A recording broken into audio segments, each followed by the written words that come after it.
Nós somos FPLcast, o podcast da Fundação Pedro Leopoldo. Eu sou Aloysio Filaça e tenho a honra de conversar hoje com o professor Samuel Freitas. É um prazer. Samuel, uma satisfação estar aqui com você nessa manhã e nós vamos conversar um pouquinho sobre a sua atividade na Escola Sebrae, dos projetos institucionais. Samuel, a Escola Sebrae, a Escola de Formação Gerencial do Sebrae, foi criada aqui na Faculdade Pedro Leopoldo, na Fundação Pedro Leopoldo, lá nos idos de 1996. E você já estava lá, um menino ainda, né? 3 décadas, né, Luiz? Pois Já é. se vão aí quase 30 anos. Como tem sido essa experiência para você de atuar com jovens, adolescentes, por tanto tempo, conduzindo os projetos institucionais na área do empreendedorismo e da gestão aqui na Escola de Formação Gerencial Sebrae? Nós conversamos aqui anteriormente, ao início dessa gravação, quase a metade de uma vida, né? 30 anos é muito tempo e se não fosse por prazer, se não fosse por realização, nós não estaríamos aqui, né? Nós dois começamos praticamente ao mesmo tempo, né?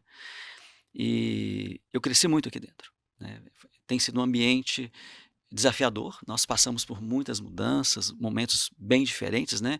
Momentos em que nós tínhamos muitos alunos, poucos professores, ao contrário, poucos alunos, enfim, foram como se fosse a onda do mar, né? Movimentos cíclicos, né? Verdade. E em todos eles nós nos desenvolvemos, nos adaptamos, né? E perseveramos.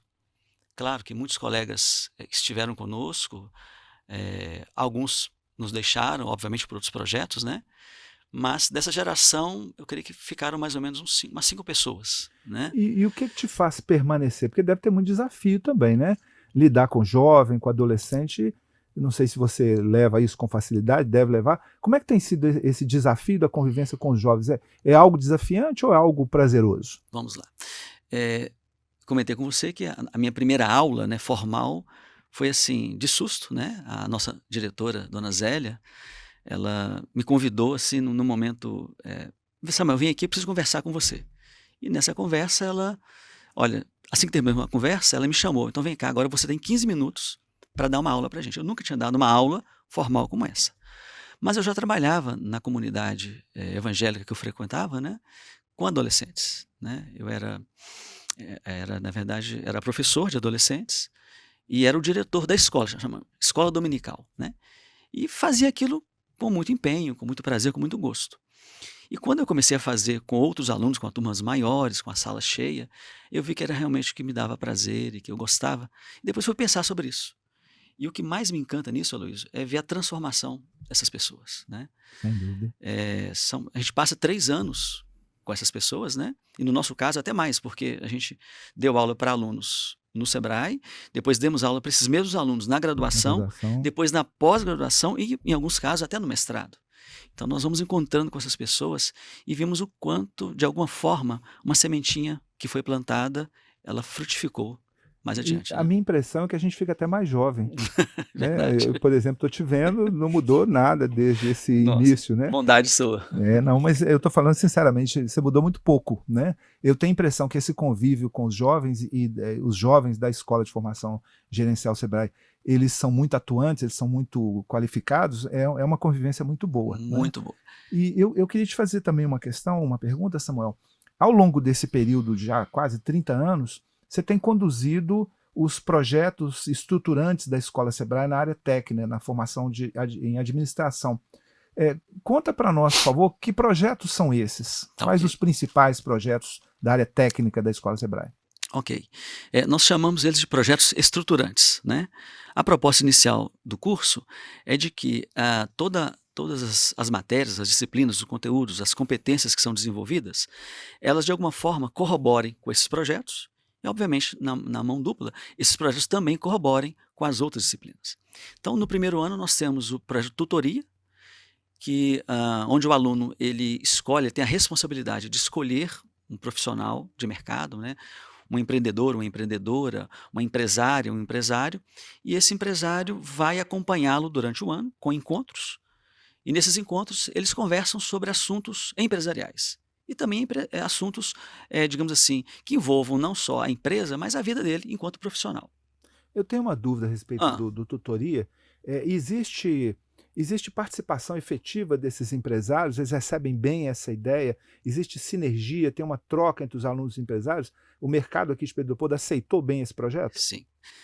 Bom, obviamente existem várias reações, mas a maioria dos empresários faz com muito prazer, com muito gosto. Inclusive alguns deles me ligam: "Samuel, esse ano eu não vou ser convidado para ser tutor de novo não", né. Temos casos aí de tutores que são, assim, 5 anos seguidos sendo tutores, né. Obviamente um ou outro, por problemas pessoais não Claro. conseguem, levar a cabo o processo, né, mas, as experiências têm sido muito gratificantes. E, nesse último encontro que nós fizemos, de lançamento do projeto, vários depoimentos, assim: "Olha, esse projeto é fantástico, acreditamos na proposta dessa escola, vamos fazer o possível para ajudar esses alunos". Então o retorno, ele como eu disse, é uma via de mão dupla, né. Como nós aprendemos com esses alunos, com certeza, nós mudamos, né, o fato de estarmos com eles nos exige essa mudança, né, de linguajar, de Sim. atitude. Essa semana minha esposa, ela é pedagoga também, está fazendo um curso de neuropsicopedagogia, e ela faz academia. E um dia, voltando da academia, falei assim: "Querido, como os professores são carentes". Eu simplesmente dei um bom dia para o meu professor de academia e perguntei como é que ele está. Ele quase chorou. Ele sentou, começou a conversar comigo, porque assim, a gente está num ambiente em que nós esperamos muito dos professores, né? Mas também nos esquecemos que eles são seres humanos, têm Claro. suas necessidades, precisam de, às vezes, uma pequena conversa mesmo, né? Ali ao Sim. pé do ouvido e contar alguma coisa. E como mudou a minha relação com esse professor, ela me contando, né?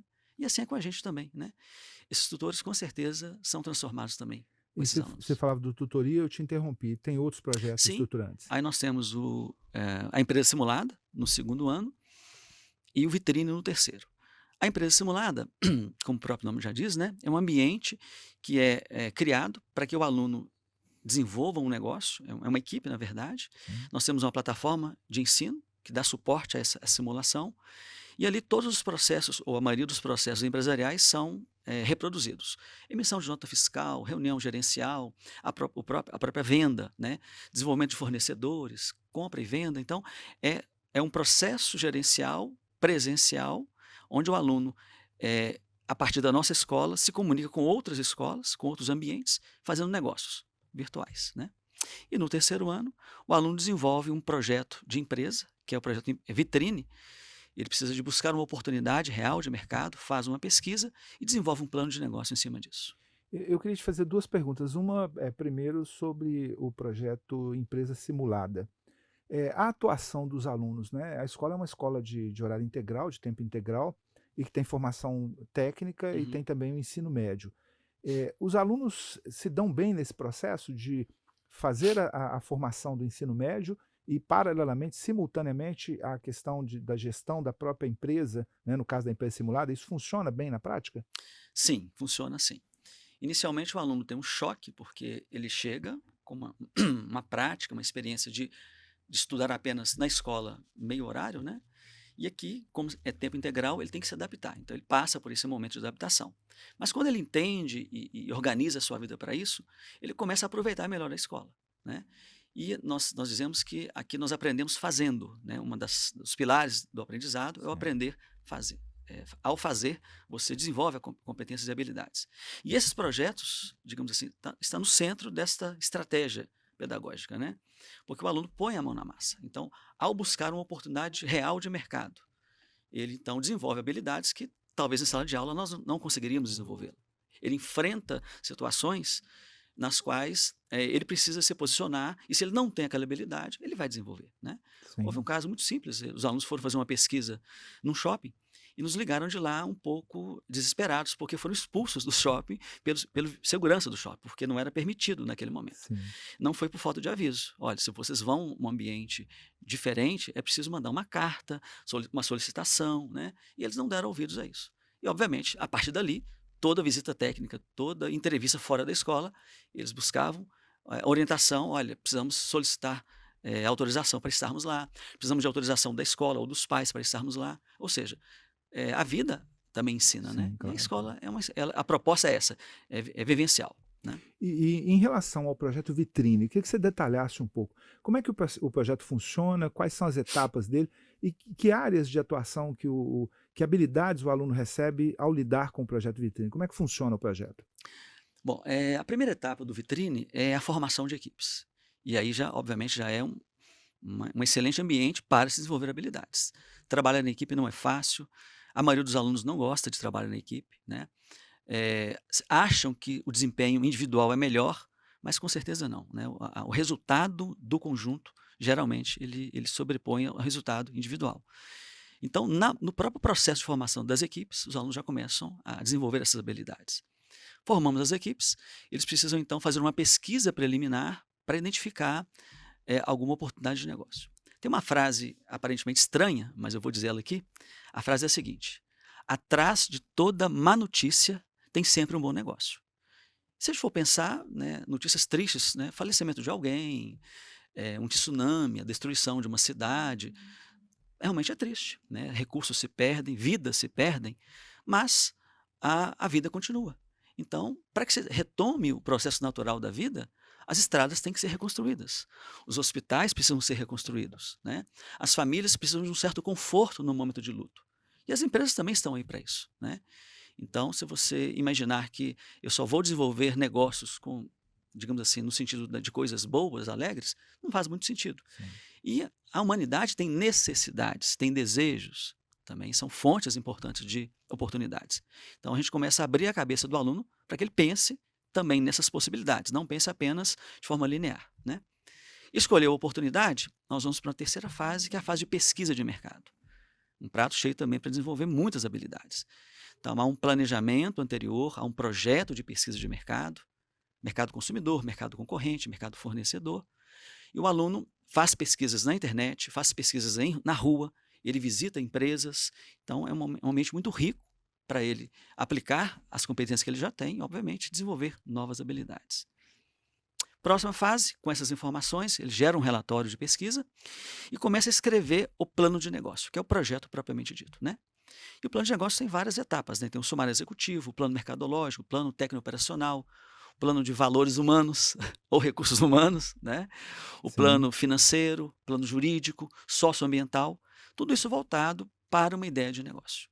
E, por fim, o aluno é convidado, ou melhor, a equipe é convidada a apresentar esse projeto em vários momentos. Nós temos bancas internas, duas bancas internas, uma no meio do projeto, uma quase no final do projeto, e temos um momento, uma semana de apresentação que a gente chama de banca externa.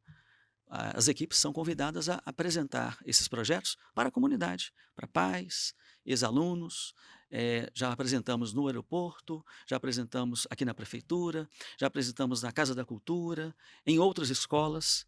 Então, por isso, daí o nome, né? Vitrine. O aluno se expõe, a escola se Sim. expõe, a instituição se expõe, e é um momento de troca, né? Quando você está apresentando, as pessoas estão te ouvindo, vendo, e os retornos são muito interessantes, né?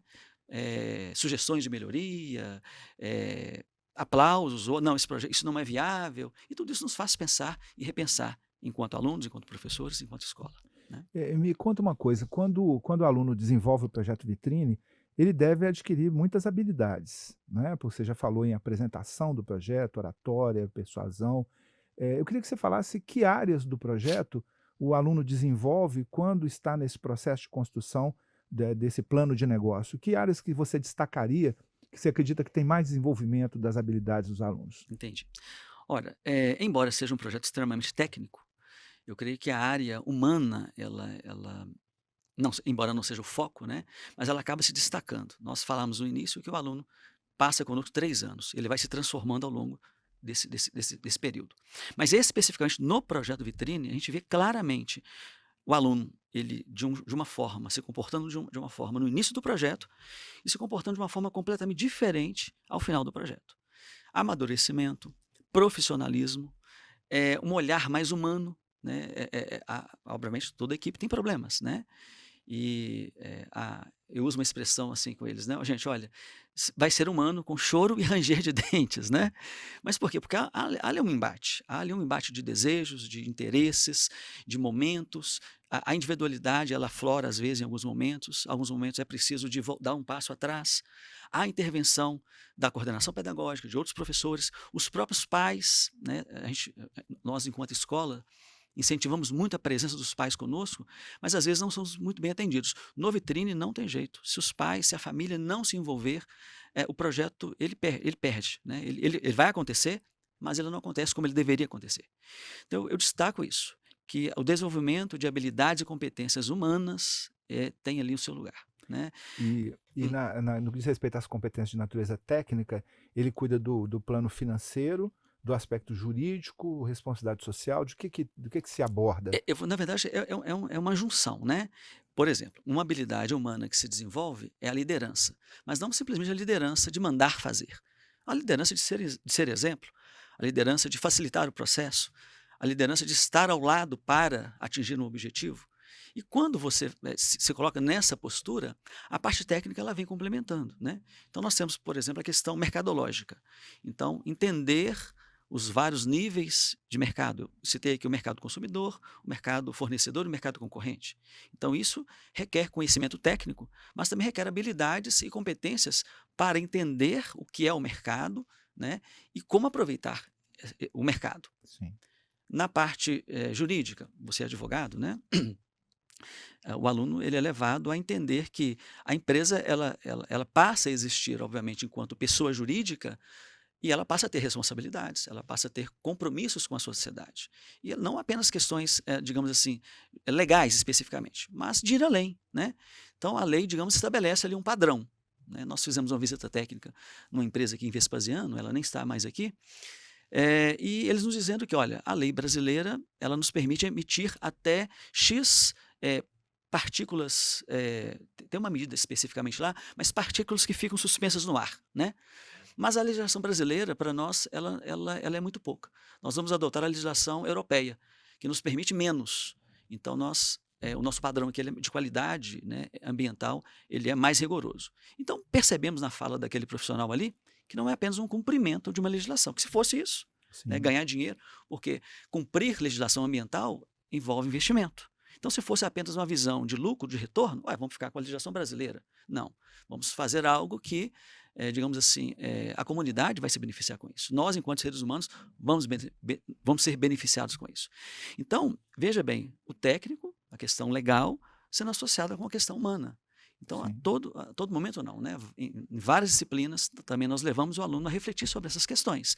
Inclusive, Samuel, a impressão que tenho é que a grande queixa do mercado atual é de que a formação da habilidade emocional, das atitudes, das soft skills, ela fica prejudicada. A impressão que tenho é que esses projetos que a Escola Sebrae, a Escola de Formação Gerencial Sebrae, desenvolve, participa muito disso, colabora muito com esse desenvolvimento. É isso mesmo? É isso mesmo. Temos aqui um professor Eduardo, ele gosta muito de falar, né, das hard skills e das soft skills. E ele é da área tecnológica. E é uma pessoa muito humana também, uma pessoa muito comunicativa, muito próxima dos alunos, né? Sim, Eh, dinheiro, né? Finanças. Vamos falar um pouco de finanças agora, né? Como é que funciona isso em finanças, né? Desde o primeiro ano, nós temos, nos 3 anos, nós temos disciplinas financeiras. E no primeiro ano, tem uma disciplina chamada educação financeira, né? E não é uma educação apenas do aluno, é uma educação da família, né? Quando eu ministrava essa disciplina, eu solicitava que o aluno conversasse com os pais, né, se os pais faziam um orçamento financeiro, se o pai e a mãe tinham uma noção do que entra, né, dos rendimentos, né, às vezes a família recebe aluguel, ou às vezes é só o salário, às vezes é só uma aposentadoria, né, mas também como é feito o gasto. Né? E uma das perguntas é se os pais conversavam com todos da família sobre os gastos, né? E as respostas mais interessantes, não, é só para não gastar, né? Não pode e não é para gastar. E na verdade, quando você tem ali um conhecimento financeiro, né, mais assim, mais geral, né, de tudo que se entra, tudo que se gasta, não apenas ali no dia a dia, mas para o ano, né? Tem despesas, por exemplo, que você faz uma vez no ano, o IPTU, a compra de material escolar, né? Mas você pode se programar para isso o ano todo. Você não precisa esperar chegar no mês do pagamento do IPTU e descobrir, nossa, tem que pagar IPTU.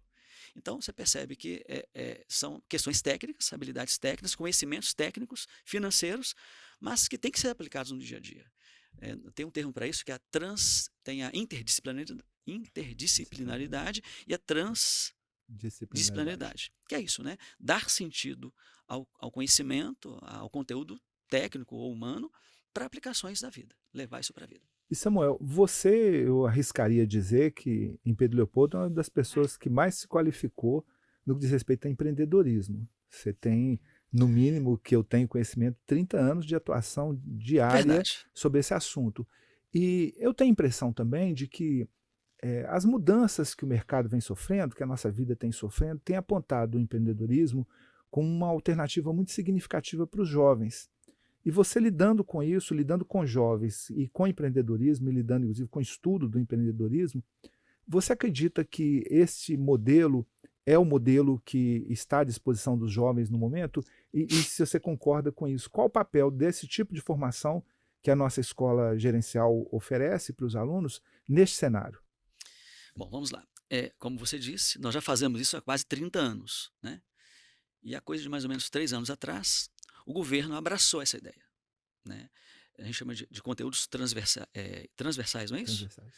E o empreendedorismo hoje faz parte da cartilha do governo, né, em todos os níveis da educação. Eh, e obviamente, digamos assim, quem já faz isso há mais tempo, em tese, tem mais experiência, digamos assim. Não que sejamos melhores, né? Claro. Mas por fazermos há mais tempo, temos um pouco mais de experiência nessa área. E eu acredito 100% que esse tipo de educação, que esse tipo de conteúdo, que esse tipo de formação transforma a vida das pessoas, né? Haja vista os vários exemplos que nós temos, que nós conhecemos. Nós Sim. temos vários ex-alunos que hoje estão muito bem colocados no mercado, enquanto empregados, mas também enquanto empresários, donos de negócios, né? E vários deles retornando à escola para dar depoimento, para deixar o seu agradecimento, né? E dizer assim: olha, o caminho é esse mesmo. Vocês transformaram a minha vida, vocês apontaram o caminho. E depois, obviamente, não só a escola, nós colocamos um elo da corrente, né? Tem uma pessoa muito amiga minha que fala assim: Samuel, olha, nós não sabemos qual elo estamos colocando, mas algum elo nesse relacionamento, nessa formação, você colocou. O resultado final, ele é fruto de todos esses elos que foram sendo colocados, né, ao longo da formação desse aluno, né? Então eu creio que o elo que essa escola deixa na vida desses alunos, ele é relevante, ele é fundamental, ele é muito importante. Os meus filhos estudaram aqui, você Eu ia conhece. até te perguntar, a minha impressão é de que os concursos públicos estão muito difíceis, os empregos estão raros, Uhum. né, os bons empregos cada vez mais raros, e a minha impressão também é que esse é um caminho natural e um caminho excelente, né? E eu quero, nós estamos quase terminando, eu quero te fazer uma outra pergunta. A sua história é coerente, eu imagino que você pense assim também, porque você, além de lidar com empreendedorismo na Escola de Formação Gerencial Sebrae, você também lidou com esse mesmo assunto na faculdade, né, Pedro Leopoldo, nas disciplinas de gestão, e você, além de ter essa formação, você esteve aqui na condução de quase todas as disciplinas dessa área, Uhum. né, com a dedicação grande durante muito tempo. Seus filhos estudaram, né, na Escola de Formação Gerencial Sebrae, então não preciso te perguntar se você indica essa escola para os possíveis candidatos, estudantes que são aí adolescentes. Mas eu quero te perguntar, não se você indica, mas por que essa escolha na sua vida para os seus filhos e por que você indicaria essa escola para outros meninos e meninas? Então, é uma pergunta ao mesmo tempo fácil, mas complexa de ser respondida.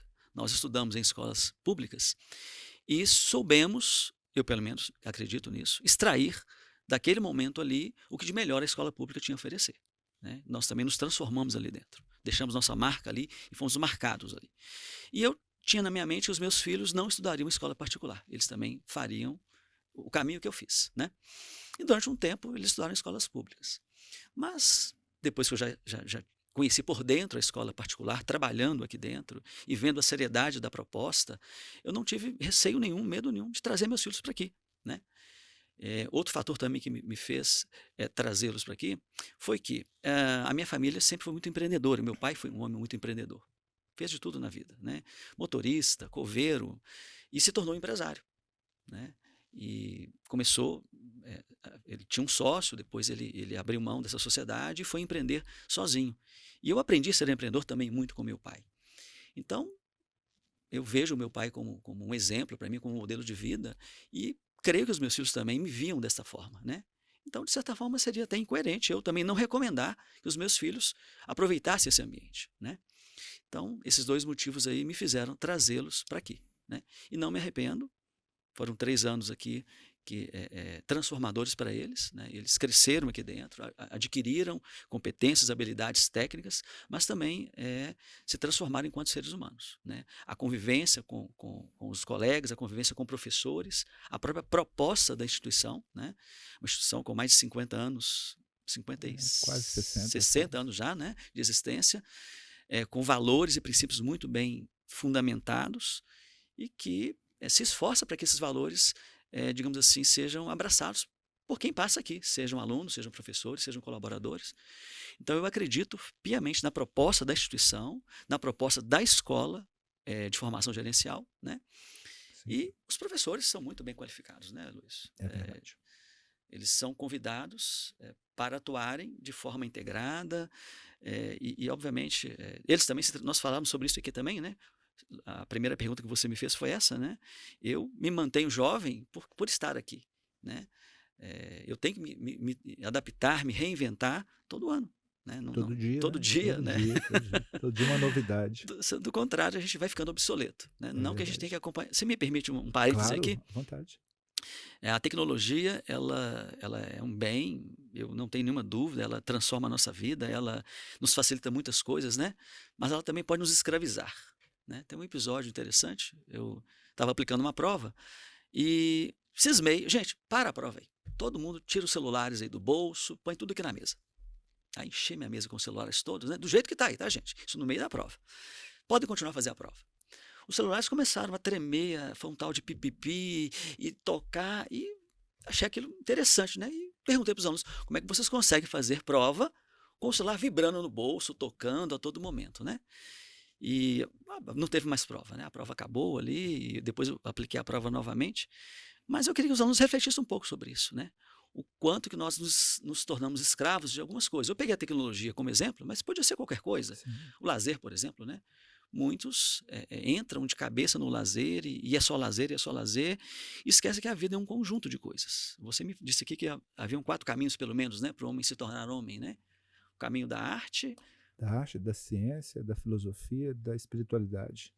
Então, se eu pudesse deixar aqui uma mensagem, né, um conselho, se é que eu posso fazer isso, né, é que nós sejamos homens, seres moderados, né, que não nos furtássemos a experimentar as coisas que a vida pode nos oferecer, né? Eu conversava ontem com uma turma e dizendo para eles o seguinte, olha, precisamos ser ousados, mas para aquilo que é interessante, né? Porque muitos são ousados para desrespeitar, muitos são ousados para fazer coisas que levam a alguma coisa, mas coisas que não nos interessam enquanto seres humanos, né? Então, Verdade. sejamos ousados para o bem, né? E quando somos ousados para o bem, nós geramos reputação, uma palavrinha interessante aí, né? Para quem gosta de estar conectado, né? Quantos influenciadores se esforçam e lutam de forma artificial para ter uma boa reputação. Mas a reputação a gente constrói ao longo da vida, né? É, Você é quem você é verdade. hoje, não é porque você contratou um agente de marketing que vai te ajudar a ter uma boa reputação. Da mesma forma que você constrói essa reputação de forma artificial, com um comentário de um internauta, você derruba essa reputação, né?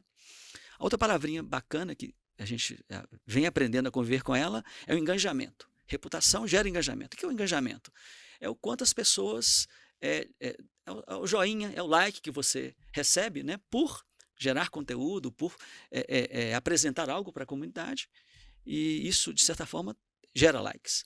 Mas os seus likes são gerados por quê? Porque você fala bem, os seus likes são gerados porque você fala de um assunto engraçado, um assunto que interessa as pessoas do ponto de vista para o lazer, ou se realmente você gera conteúdo que transforma a vida das pessoas, né? Então, não estou dizendo É, que é errado gerar like engraçado. conteúdo com conteúdo, né? Que não seja só Exatamente, embalagem. exatamente, né? Então, essas 3 palavrinhas são interessantes, né?